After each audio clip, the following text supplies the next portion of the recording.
and welcome to another episode of Earth911's Sustainability in Your Ear, the podcast conversation with a changemaker working to accelerate the transition to a sustainable carbon-neutral society. I'm your host, Mitch Ratcliffe. Today, we're going to talk about e-waste. E-waste recycling, as we've discussed many times, falls woefully short of the necessary levels to reduce the need to mine and produce new raw materials to make computers, phones, refrigerators, all the stuff that we have come to count on in our modern era. It produces toxins, it destroys natural habitats. We need to reduce our mining and use all of the materials that we've taken out of the ground already. Our guest today is John Shegerian. He's co-founder, chairman, and CEO of ERI, which is a Fresno, California-based e-waste recycler that has 8 U.S. processing locations and serves every zip code in the country. It has partnerships with recycling companies in 40 countries around the world as well. ERI has established recovery partnerships with aluminum maker Alcoa, South Korea's LSNC, which is the second largest copper and precious metal smelting operation in the world, as well as Redwood Materials, Tesla co-founder J.B. Strobel's lithium-ion battery and solar panel company. Each of these companies has a member sitting on ERI's board of directors, so there's a very tight integration between the e-waste processor and the companies that are going to reuse the material that they do recycle. ERI has also introduced what it calls the most comprehensive e-waste tracking platform to enable full transparency about the deposition of the materials it collects. Called the ESG Impact Report and Calculator, the tool provides accountability both regarding environmental performance and the personal data on digital devices it recycles. John points out in ERI's 2020 ESG report that virtually every device that we buy today, from PCs and smartphones to video doorbells and smartwatches, can carry personal data that can fall out of our control and potentially into the hands of malicious hackers who can use it to steal our identities, launch ransomware attacks, or simply post something embarrassing on the web.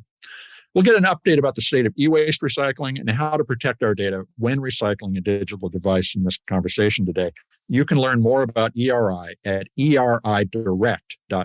ERI Direct is all one word, no space, no dash, eridirect.com. Welcome to the show, John. How are you doing today? I'm great, and thanks for having me on today, Mitch. Well, thank you for joining us. It's always good to have people take time to talk about recycling, particularly e-waste recycling. ERI has grown a lot since you founded the company in 2002. What have been the keys to success, and how is, in your opinion, e-waste recycling evolving as an industry? It's been 20 short but long years, and our focus really is our customers. A lot of our competitors, unfortunately, fell by the wayside because they created what they thought were good solutions over the years, but there was a sort of a cookie-cutter solution.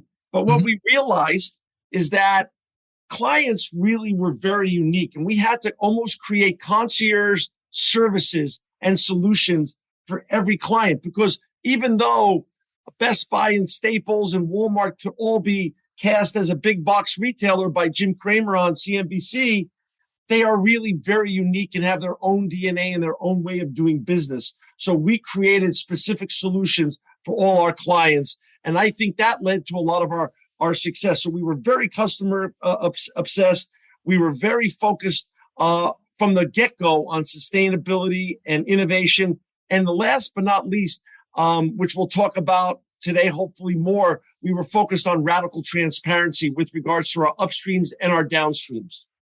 Well, actually, transparency is the thing I want to ask you about. A lot of e-waste recyclers essentially break even on the material, but make a lot of their money in destroying data that might be on digital devices. And they do it primarily for business customers. How is your focus on data security a significant differentiator? What do you do that's different? Well, first thing is that we got certified to the best and highest standards in the industry. So, for instance, we're the only e-waste recycler on the planet that's SOC 2 certified. That's the highest standard when it comes to physical and also software solutions with regards to data security and physical security of all of our plants. So that was very unique. And then about 7 or 8 years ago, I sat down with Bob Johnson, who's the executive director and the founder of NAID, National Association of Information Destruction. He created that about 35 years ago or so, but he created it for the paper shredding industry, for data on paper. And we all have gotten used to the ubiquity of Iron Mountain and shredded trucks all around America shredding our data on paper. But Bob was so visionary.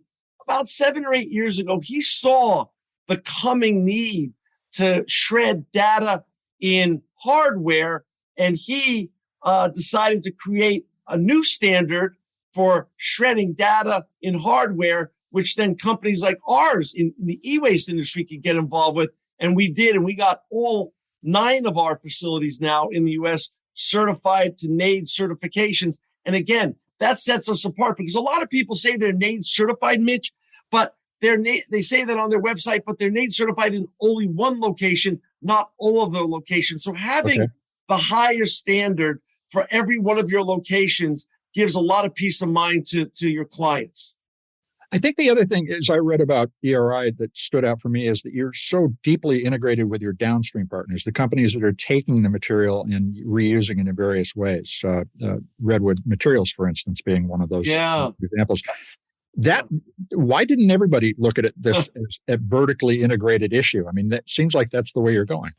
Honestly, I ask myself the same question all the time. We made our first strategic partnership and collaboration with LS-M&M about in 2008. And LS-M&M is really owned by the Koo family out of South Korea, the founders and still the owners of LG Electronics. But it's a smelter. It's the second largest copper and precious metal smelter in the world. And they invested in us and they sat on our board, and they have done for 15 years now.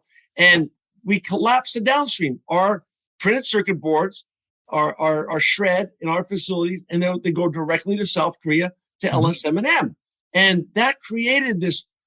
First of all, it got rid of all the brokers in between. So we got the highest profit from that. Secondarily, it gave us great visibility to the metals and the commodity world because these folks have been around a long time and they know that industry far better than we do. And third, it created this radical transparency that none of our competitors had in terms of our downstream. Our clients now would know exactly where our materials are going because these folks own part of our company and sit on our board. That was the first. Second was Alcoa. They replicated a year later. Alcoa replicated the LS-M&M model. And then 2 years ago, Redwood Materials, J.B. Straubel, the co-founder of Tesla, did the same thing. He invested in us. He saw our technology, saw our operations. We had great chemistry, and he joined our board and invested in our company as well. And he gets all our lithium ion batteries and takes those to all their material resources, such as cobalt, lithium ion, nickel, copper, etc. Again, I then say to myself, this has been such a successful model and has helped us grow. When LS-M&M invested in us, we were doing $10 million in revenue. We're now pushing close to $200 million in revenue, and we're the largest in the industry. It's shocking, Mitch, that no one else has replicated these unique partnerships. Another facet of this, in terms of amplifying the value of the transparency, is the ESG impact report and calculator that you launched in 2020. Yeah. Are your recycling customers, the people who are the companies and individuals who are recycling with you, deeply concerned about being able to report the impact of their efforts in their ESG reports, or is that something that's just they're even becoming aware of? Yeah, a little bit of both, but it's a great question you asked. A lot of companies were into this early. The Alcoas of the world, the Best Buys of the world, and things of that such. It was a cultural and DNA issue, the Gaps of the world. But a lot of companies now realize that this ESG and this movement from a linear to circular economy are undeniable and unstoppable trends. So if they're going to act and do the right things, they want to get credit for it. They want to understand what their actions, what positive impacts their actions are having, and they want to report to their board of directors, if they're publicly traded, to the analysts on Wall Street, to their constituents, clients like you and me who buy and use their products and services. So yes, reporting and the radical transparency issue of being able to put out the impacts of their good actions has become very, very critical now. And it seems like that's going to be a trend for many, many years to come.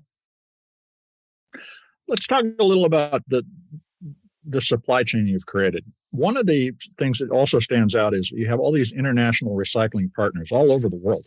Yeah. Are they a source of material that you're processing, or are you outsourcing processing services over there? And if you do that, how do you address Basel issues, the protocol that governs the transportation of e-waste? Right. Great. All three of those issues are intertwined and great questions. First of all, we don't cross-ship e-waste outside of the United States and across borders. So you're right. Okay. Basel's very important to us. And Jim Puckett and the great people from the Basel Action Network have done a great job of helping to police and govern this industry, which was the Wild West until Jim and other good regulators and NGOs got involved. But to your point, there's many times when we have U.S. or North American-based clients that have an issue, or they have an e-waste issue in Poland or France or Germany or China for that matter. And so we have vendors that we have chosen and audited over the years and we've personally not only audited with third parties, but also personally audited ourselves to make sure everything was kosher and good. And so we will send them our clients and our business in different parts of the world. We have about 70 partners around the world in different countries. Concurrently, those those partners also have clients in France or Germany or wherever they reside, UK, that have business in North America. And they then send that business and those clients to us to handle their North American-based e-waste problems. So thinking about the circular economy, you have to think globally because the system is global. Yeah. And you actually built a business around the idea of e-waste being circular rather than being linear, diverted back to different industries. How has the Basel Agreement changed the industry during the time that you've been involved? And what changes do you think we need to make to continue to improve? Well, the first thing is the U.S. never signed on to Basel. Right. So, and that's a political issue that's far outside of my pay grade, but it would be wonderful if they did, because that would, again, not permanently or forever eliminate the bad actors, Mitch, but it would, again, slow them down and reduce them, because they would be less loopholes for the bad actors to work within. But Basel's been great, because before Basel got, folks like Jim Puckett got involved and helped enforce the Basel, convention. What happened was, think of it as a highway, and everyone was doing 120 miles an hour, an opaque industry, not a lot of regulation, maybe none. And then Basel got passed, and then you have folks and NGOs like Basel Action Network, like the R2 organization, and other good organizations that then became cops on the side of the highway, that although some people are still speeding and some people are getting away with stuff, everyone has slowed down. Everyone has taken a harder look at their processes and procedures. And there's been a lot more rationality brought to an industry that needed governing, that needed more rationality and rules around it, so people would do things the right way, or at least make a massive effort to be responsible about what they did. So let's talk about that industry, because I don't think people really comprehend exactly how much value they are tossing into landfills every year in terms of precious metals and other elements that are in digital devices. How much value is going into landfills that could be processed as e-waste? Well, according to the UN, this is not my own number, but these are UN statistics that I'm quoting. Over $50 billion of value is discarded annually in landfills around the world. But that ties back to the UN's other stat, Mitch, and this is about 5 years old, these stats, so I don't want to claim that they were from yesterday, but the UN stats on responsible recycling of electronics internationally is only 17%. So there's an 83% gap and opportunity in Delta for new entrepreneurs and all of us as stakeholders to help make an impact and help get those numbers higher, because we're not doing a good enough job as consumers, as retailers, as manufacturers, and as government entities. We can all do so much more. So using the numbers the UN provides, you're saying basically there's $42 billion or so just being wasted. Just being wasted, because you're so right. Now let me just even make it even clearer to what you're saying. You're so right. If last month we recycled at ERI in our 9 facilities, give or take about 20 million pounds of electronic waste. Here's the great story of all responsible e-waste recyclers, not just ERI. This is not a commercial for ERI. This is for all responsible e-waste recyclers around the world. When done responsibly and correctly, Mitch, it's zero waste, zero landfill, zero emission. So out of that 20 million pounds, either the products that by contract that they were allowed to be retested and their data to be wiped and and to be repackaged and resold, that's one division of e-waste and responsible recycling. The other is the shredding element, where the electronics are commoditized through our shredders. At ERI, it's our proprietary shredders, but in other companies, they either hand dismantle it or they have their own proprietary shredders. Mm-hmm. And then all the materials out of that shredding process, and in pretty much in order of volume, it goes like steel, it goes plastic, and then it goes aluminum, copper, and then the precious metals, copper, gold, gold, silver, lead, palladium. All those materials at ERI and the other responsible recyclers around the world go back to smelters for beneficial reuse. So nothing goes to a landfill. It's maybe one of the greatest untold circular economy stories out there. And we're letting this stuff go into landfill still or through our hands. And it makes no sense whatsoever. So I've seen some data that says that we actually fell backward during the pandemic in the United States, and overall globally that we might be down to 15%. But the EU has a 42% e-waste recycling rate. Does the US, or do we need this at the global level, an e-waste deposit system to recover, to encourage the recovery of electronics? I mean, a phone is worth $35, $40 in terms of materials. People don't know that, but what if they could just collect the phone and get paid to hand the phone over to somebody else based on a deposit? Would that help? Yep, I think that would help. But I look back, because I've been forced to travel because of this industry and learn what other technologies are out there and meet clients in other parts of the world. What I've learned is a little bit more social and cultural, Mitch, rather than regulations. What I've learned is this, over the last 20 years, Germany, France, UK, even Japan, South Korea were far ahead of us on all circular economy and sustainability issues, typically because they were forced to be. Size-wise, they're small countries geographically. So opposed to our thinking of we live in America, the land of the big and the free, they couldn't just take their waste on a linear basis and throw it into a landfill. So in the 30s and 40s, they had to start thinking much more circular, much more sustainably. And so from a cultural and a DNA perspective, those generations, they're about 2 generations ahead of us in terms of how they handle their waste and how they think about the environment and how they think about the circularity of the entire planet, that really environmental harms have no borders. If a tragedy, an environmental tragedy happens in Japan or China, we're affected in the United States and also in Europe.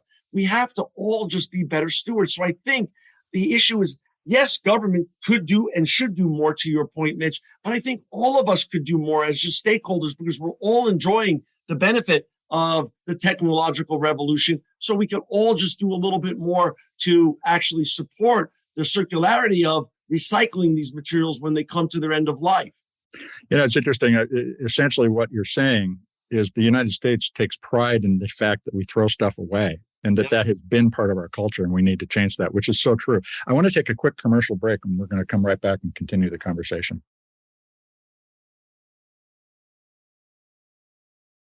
We're back to continue talking with John Shegerian. He's the co-founder, chairman, and CEO of ERI, a Fresno, California-based e-waste recycler with partnerships all over the world. John, I want to, you've talked a lot about the importance of data security in terms of the value it's created for the company, but what do consumers need to know about recycling their devices? What are the steps you recommend they take before they send a device for recycling? Yeah, that's really important because, as you say, Mitch, consumers themselves are a lot of people. According to the EPA, we all have about 23 extra devices in our homes and offices, attics, garages stored away. And a lot of that isn't because we're storing it away to take up extra space in our places, but we're just also, we don't know what to do with our old electronics now that they've come to their end of life because we're worried about the data. And so a couple of things to know. Staples and Best Buy have been way ahead of this. And they only use responsible and certified recyclers in their programs. So they're very safe, including Salvation Army. Very safe to either donate or drop off or give your old electronics to. Now, if you are interested in sort of one of these trade out programs where you can trade in your old device and get some credit for it, you then have to ask whatever retailer or whatever organization you're working with, who gets that phone or tablet or device you're trading in to get a new device from. They have to be transparent with the consumer. And if they're not transparent or they just plain don't know, I wouldn't turn my phones or my old electronics over to them. So transparency from the retailer. I'd also be super careful about putting any of your devices up on eBay or Craigslist or any of those other wonderful platforms that when you don't have data, if you're selling furniture or something else, no problem. But if it's a data containing device, I'd be super careful. Even if you thought you cleaned the data off your own device, there's been studies done by NAID has done studies that have shown that people who have thought to have cleaned their own devices or given it to a recycler who said they were going to, but really weren't certified, those devices end up on the market and typically have at least 50% of the time have their personal identifying information on it. And that, if gotten into the wrong hands, that could be semi-catastrophic for a family or for an organization. So what are some surprising examples of data being collected that people might not be aware of by the devices in their home? Okay, a couple of great ones is a copier machine or a fax machine. A copier machine or fax machine seem very benign as they sit in your home or office, but they do have hard drives. And those hard drives literally keep a copy of every copy that's ever gone through that machine or fax. And so if you get rid of a copier or fax machine and it gets into the wrong people's hands, again, that's a big no-no. You don't want to irresponsibly, even benignly get rid of a fax machine or a copying machine and let it go potentially into the wrong folks' hands. Another example is now rent-a-cars. Most rent-a-cars, when you fly into a city or go to another city and you're getting into a rent-a-car, are now pretty modern, and they have hard drives in them. So now you're fidgeting as you're either trying to find the location you're going to or play some of your favorite music off of your tablet or your cell phone. Oh, I see. And you're pressing some of the buttons that the car is asking you for. They're asking you to opt into this and that, and you're driving and now you're semi-distracted from everything you're doing. So you're just opting into everything. And by the time you return that car, in many, many instances, I would say over 50% of the instances, you've inadvertently downloaded all of the information from either your tablet or your cell phone into the hard drive of that car. And now that car now has your banking information, your social, and your business and your personal contacts. Well, there's no factory reset for that car either. You can't clear that cache. Right. So it's a big problem. Wow.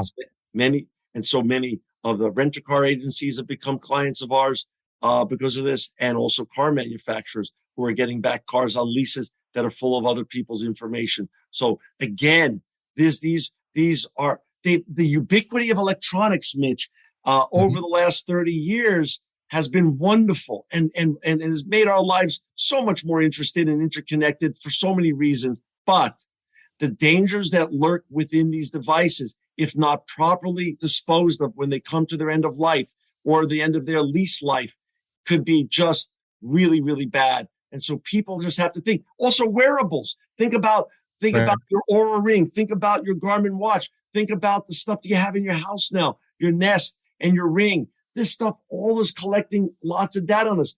Just be responsible when you get rid of all these materials to protect yourself and your family.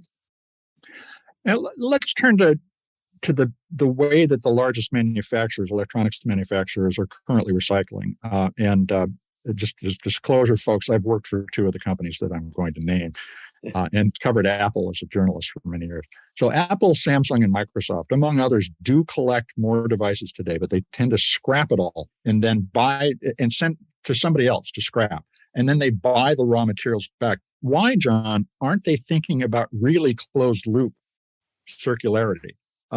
Or is that simply impractical for a company like an Apple or a Samsung? It's a great question, and we have many OEMs, and those are great brands that you mentioned, and they genuinely care. Let me say, from the inside, I know that.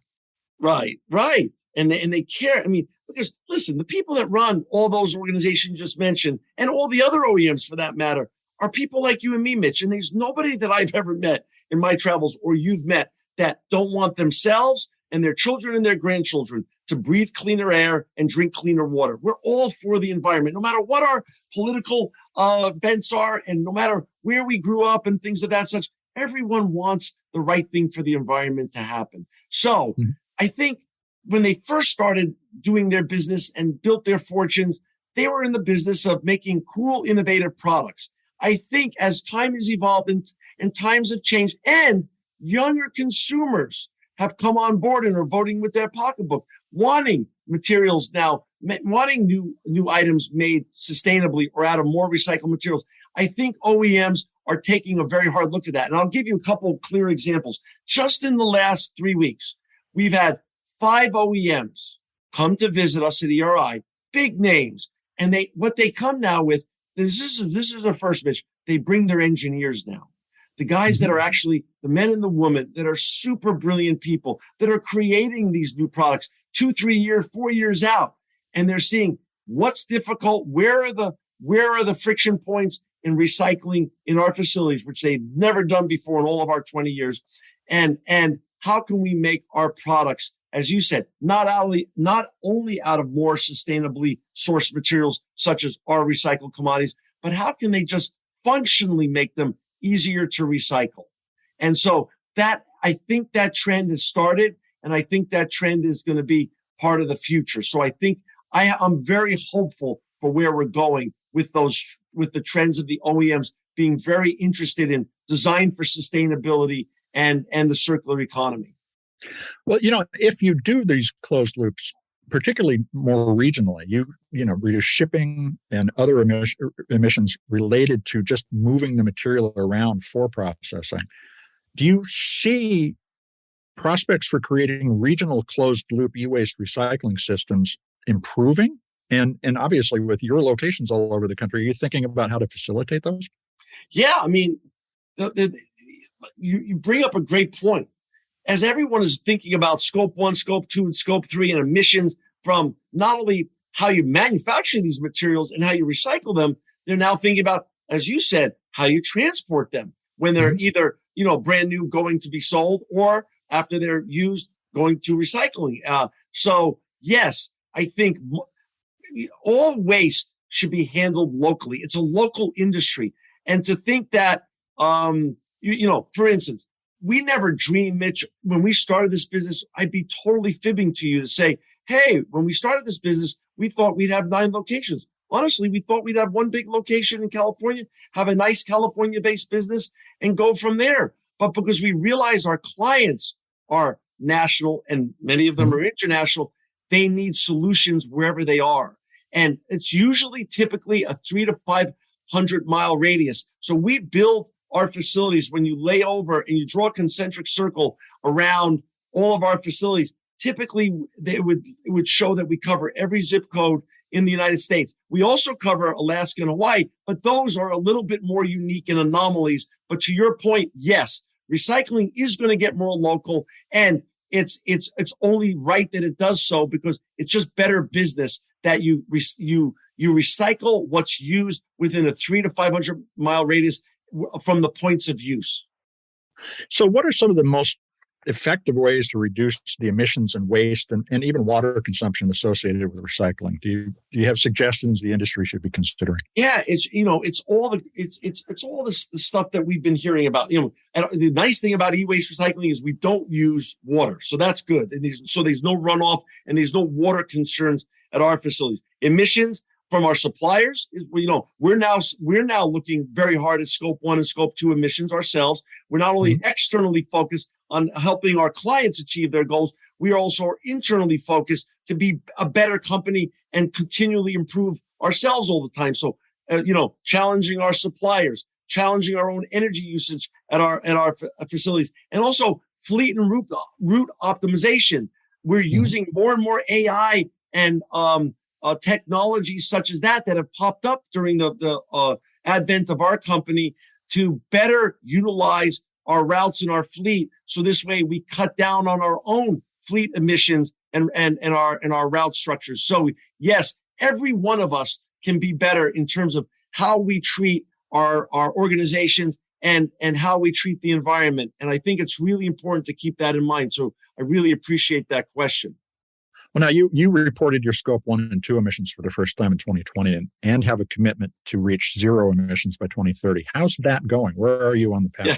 Well, it's funny you said that. We're just finishing up our 2021 book, and it's going positively. It hasn't been announced yet, but I'll share it with you. We're really proud of this. The very famous and world-known Ellen MacArthur Foundation last year when we submitted, and it's all done actually privately, not so people don't get embarrassed, and people are more encouraged to report what they're doing and learn where they are from a grading basis. Last year, when we provided all our materials to the Ellen MacArthur Foundation on where we were, we got an A-. So we were very proud of that, and I really have to say that. But again, we want to always be continually improving. There's no perfect people. There's no perfect organizations. And so this year, we just got notice last Friday that this year we earned an A. And so we're definitely making progress. Are we perfect yet? No. Can we be better yet next year? Heck yes. But when you have a third party that's so well revered around the world, and they're very careful on how they consider these things, and they're looking over your shoulder and helping coach you to do better, I think it's a good practice, because it's better than just looking in the mirror and thinking to yourself, hey, I look better today. I think we're doing better. I think it's good to have third parties, trusting, but also verifying what you're doing. So that way you're forced to improve and you're continually being self-reflective. So do I hear you saying that you are confident you'll make your 2030 goal? I feel very confident we will. Yes, very, very confident. Now, we talked about the role retailers play in the market earlier, particularly Staples and Office Depot, who have done a great job. Best Buy, excuse me. And Office Depot is in our database too. What we find in a lot of conversations across all sorts of industries is the retailer really has the most leverage of all, because they place the big orders. Yep. How do you suggest retailers think about their relationship with the recycling system? Because their entire business is about bringing stuff in the back and having it go out the front door with the customer. They have to start thinking the other way too. What should they be doing? Well, the two best models that are out there today are the Best Buy and Staples models. But, we're very involved with them. We help create the Best Buy model. And here's the funny little thing that's not advertised a lot. So Best Buy, they like you said, they gave up some of their golden space, as you said, and people thought they were nuts. It was never going to work. We beta tested it with only 10 stores in California, Mitch, and then 20 stores. And eventually every store in America had a box that would take back old consumer retailer electronics. Mm-hmm. But what they realized, it was great business because you have millions of people dropping off old electronics at a Best Buy store, and a great percentage of them, not 100%, but a great percentage of them, after they drop off the old electronic, go into the store and buy something new for themselves or their family or friends. So it's a great business model, and it keeps people sticky to their brand. So I wish that every retailer in America would have some form of box or take back program. It would make their clients stickier to them, and it would give more opportunity and convenience to recycle. Because one of the hitches when you poll people, why don't they recycle more? It sometimes comes down to just a pure convenience issue. Yeah. Well, and the research shows that if you can do more than one recycling task at a location, that you're more likely to recycle overall. Right. And so it's so important that we think about this. And so that you can't imagine a retailer sort of being a bidirectional channel rather than just a selling channel. 100%. And let me just say this, even Amazon, is bidirectional, that they have consumer takebacks. They don't have physical stores as like Best Buy does, but they'll take back damaged or other products, and they also then have to responsibly recycle those as well. So all the retailers are getting involved in one way, shape, or form. And I think there's going to be, as you point out, a bilateral approach to this, and it's going to keep growing, which is only going to benefit all of us. Well, yeah. In fact, Kohl's is where a lot of the Amazon take-back happens, and they have benefited exactly as you described, with people coming into the store and shopping while they're dropping stuff off. Exactly right. It's going to be a new world, and one where a lot of the waste that we're talking about 20 years from now, we'll think, what the hell were people thinking? How can folks learn more about ERI or contact you to get Ewaste services? Yeah. Our website's easy. It's eridirect.com, eridirect.com. And Mitch, let me just offer this. There's two things I want to offer. If any of your listeners want to write to you, because this is your show, and they want to request a copy of two things from us. A, our ESG book, so they can actually see how we report on our goals and what we're achieving here. I'm happy to send that book to any one of your listeners. But more important, we also wrote a book during the pandemic called The Insecurity of Everything. My partners and co-founders wrote this book, and we didn't write it to be Shakespeare. We didn't write it to actually make money. We wrote it as an education tool so people can protect themselves, their families, and their organizations. And anyone who writes to you and says they want a copy of this book, we will send them a free copy of The Insecurity of Everything. That's great. We'll include a link in the story that goes with the podcast so that people can find it as well. John, I want to thank you very much for spending time with us today. Totally an honor and privilege. And Mitch, thank you for the great work that you're doing and continued success. Thank you. We've been talking with John Shegerian. He's the CEO of eWaste Recycler ERI, and you can learn more about ERI at eridirect.com. ERI Direct is all one word, no space, no dash. We'll also include links to the company's ESG report and the book, The Insecurity of Everything, in the article that accompanies this podcast on Earth911.com. We've heard an encouraging report about the potential to radically improve e-waste recycling, to take it from today's 15 or 17% globally to 50, 60, 70, 80, and someday maybe 100%. And we also heard there's growing recognition of the business opportunity in reducing waste. John's point about many parts of the world being ahead of our e-waste and recycling performance overall being the result of their recognition decades ago that resources are inherently scarce is an important one to keep in mind. Here in the United States, waste has become a sign of prosperity, but we're literally throwing away our future when we toss something away casually after using it once, twice, or even after using it 20 years without taking the time to recycle it. So learn about your e-waste recycling options and how to check out that your personal data will be handled and destroyed responsibly. That'll help build confidence in recycling on your part and in your friends and family. Because skepticism, we find here at Earth911, is one of the greatest barriers to the success of recycling.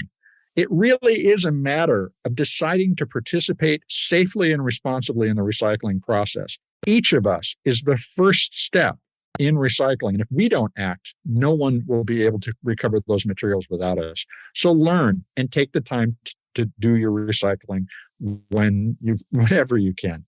It'll improve the condition of our environment over the coming decades. And, our children and grandchildren will thank us.